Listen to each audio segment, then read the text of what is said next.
Morning. Today we're going to talk about how I balance running and lifting. Let's get going.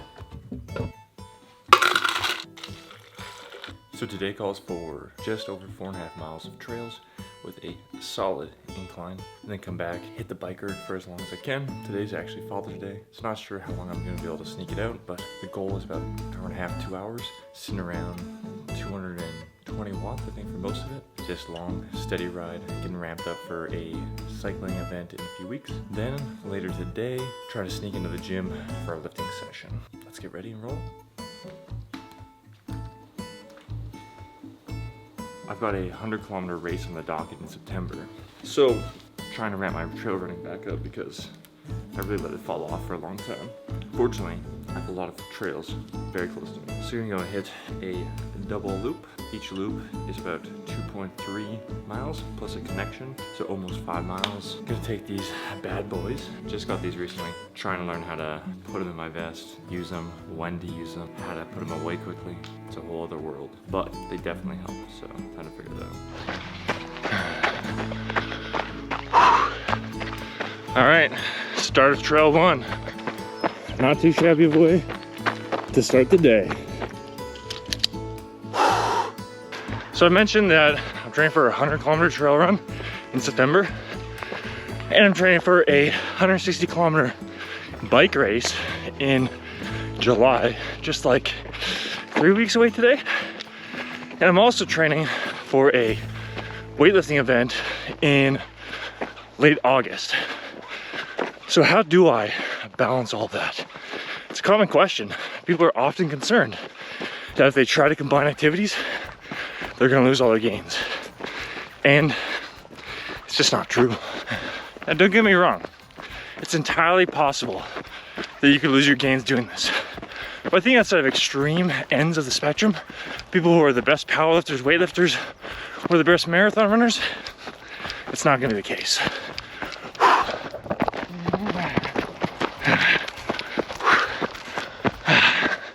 That's one of my favorite parts of trail running.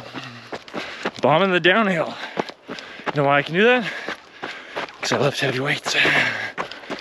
So unless you're at the extreme ends of the spectrum of strength and endurance, you're likely not going to have much of a loss. In reality, most people who start doing it, sure, you have a short-term decrease because now you need to balance competing demands. But if you give it enough time and you train intelligently, which we'll discuss some key principles for in a minute, you can definitely actually gain from it. For the lifter, improving your endurance and your general physical preparedness to be able to actually train more and to be able to recover from sessions better, oh, it's huge. The amount of lifting volume that I can handle now, way higher. For the endurance athlete, being stronger, being able to run faster, handle hills better, keeping your bones healthy, all of those things, very beneficial.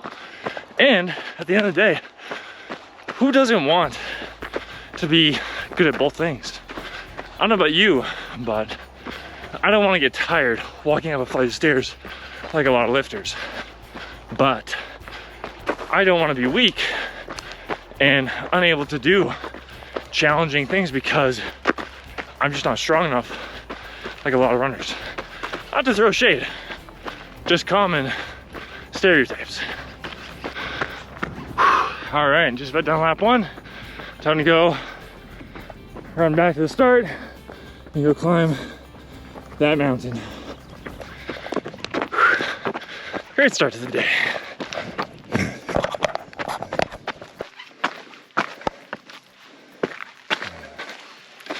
Now the biggest mistake that I see people make is overthinking it. Just not starting. So, I gotta climb this big hill and get these poles out. So, I'll tell you why you should just start in a minute.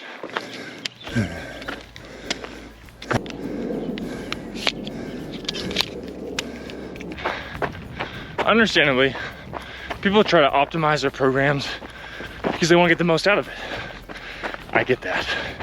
But by doing so, they'll often get into a cycle of fearing that putting the activities together will make them get worse at the one, usually the one that they care about the most. For instance, the lifter thinking that if they do some cardio, they're gonna get really weak. And because of this vicious cycle, they never actually do cardio. And in reality, if you just get started, yeah, in the short term, you might decrease a bit. Very understandable. But if you plan out your training reasonably well, with the next points we're gonna talk about, you shouldn't have to worry too much about it.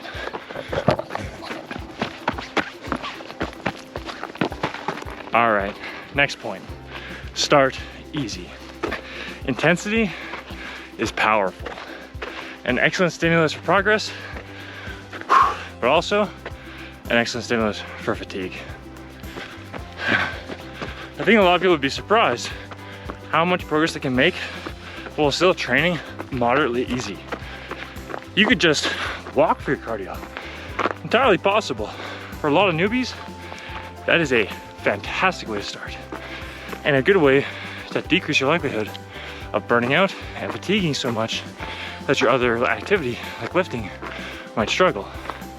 For the endurance folks, if you're worried about being too sore to impact your running, lift easier. Going too hard is a surefire way to blow yourself up.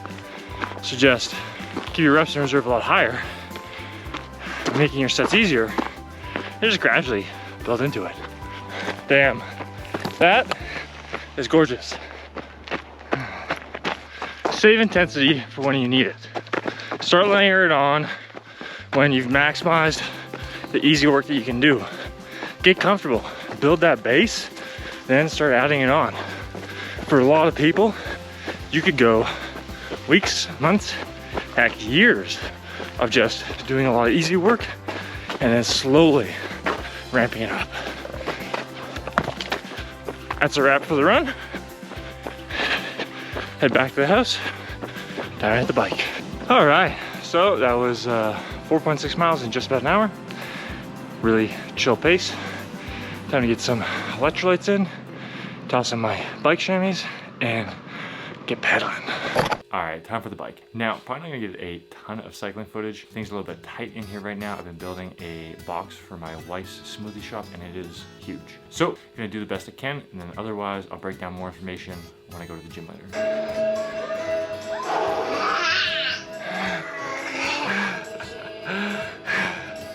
Got a little gassed.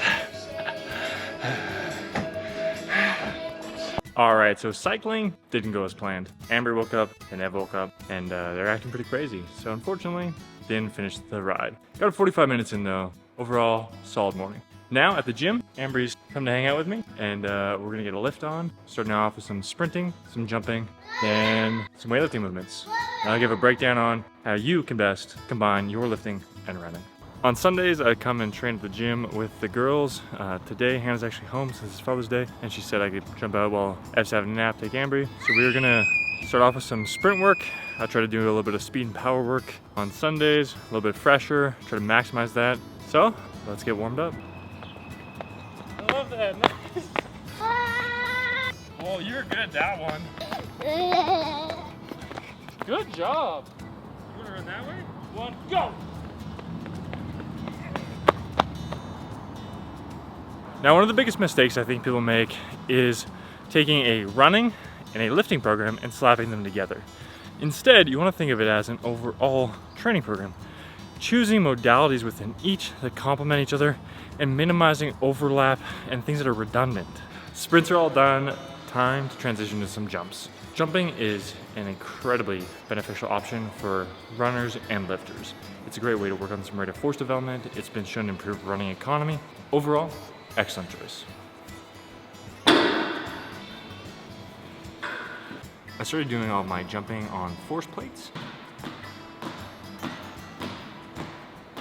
And what it does, it allows me to get consistent feedback on my height, my time on the ground, and I'm able to use that to push myself a little bit harder, but also monitor my progress and my fatigue. With my volume of training, I don't expect to make great results with my jumping. I'm not really focused on it at the moment. However, I don't want to see it drop down significantly.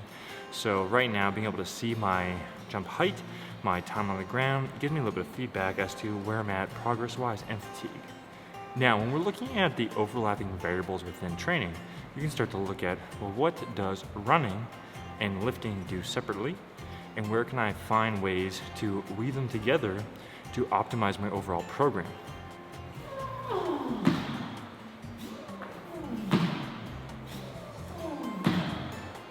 When you're starting off, look at your current training program. Assess what you can pull back on as you start to bring in this contrasting activity. So if you're a lifter, what kind of accessories can you minimize in the short term? Well, you start to introduce running. When you're starting off, the first thing you need to do is find the right balance. For a lot of individuals, this is going to mean pulling back on some of your lifting, particularly lower body in the case of running, and then over time you can start to build it. Right now, I've been at this for a while and I've improved my capacity significantly.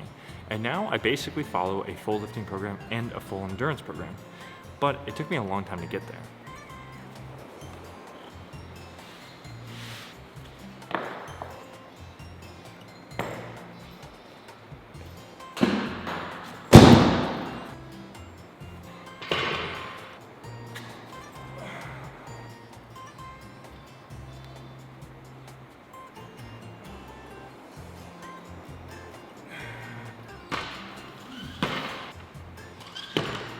So in order to find that right balance as you're looking between activities, what you can pull back on, you might not need to actually remove any exercises or any specific sessions for running. What you might need to do is just pull back on the overall volume. For instance, you may have been previously doing 3 sets of accessories. Now you drop it down to 2 sets or even 1 set. A lot of people think that this means that they're going to lose all their gains, but in reality, a lot of people are able to maintain on that kind of a volume. It's going to be only for a short period of time, and as you improve in your overall capacities, you'll incrementally increase it, if you desire.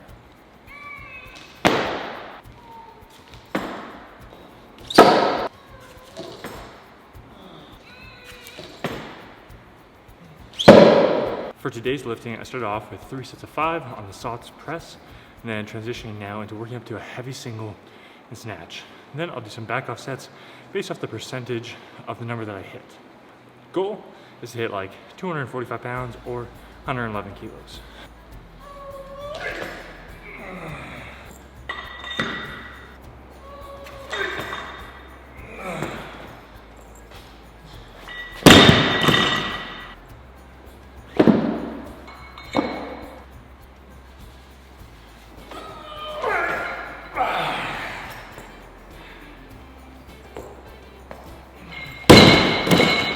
Well, that was 250. So now time to drop down to 80% of that for a few singles and then 85%, a couple more singles. All right, so snatches are done. Time to move on to some clean jerks. Today, got some doubles. Work up to a reasonably heavy weight. I hurt my toe a while back, so I've been doing power jerks for a long time, but I'm gonna try to return to split jerks.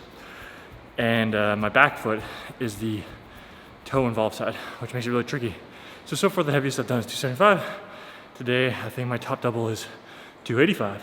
Fingers crossed, I can do that with a split jerk.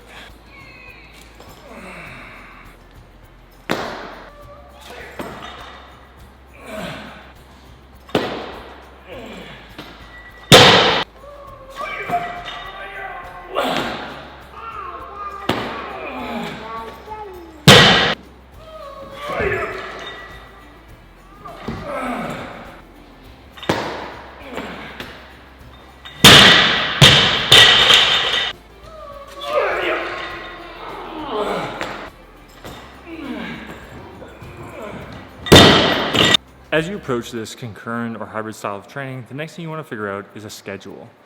You can have your program in place, but what days make the most sense for you? What kind of frequency? What kind of format? Are you going to do sessions combined? Are you going to do alternating style of sessions? Are you going to do 2-a-days? You know, for me personally, I do a lot of 2-a-days, and that's just because I find that if I try to put both in the same session, I generally don't have enough time for it. Realistically, if I do my cardio super early in the morning, I'm far more consistent with it. Otherwise, I will tend to possibly skip it when I'm time crunched. All right, so I'm pretty much out of time, but I'm gonna try to sneak in 1 set of squats and 1 set of pulls while she does this. Whoa.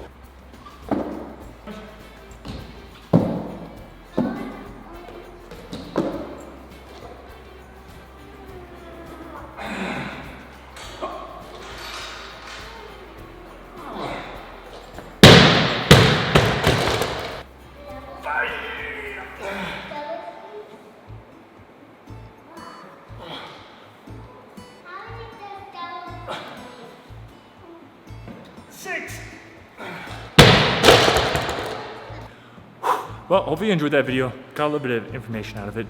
Got some ideas on how to better appropriately balance running and lifting. If you have any questions on it, drop it in the comments below. It's Father's Day. Time to go hang out with the family.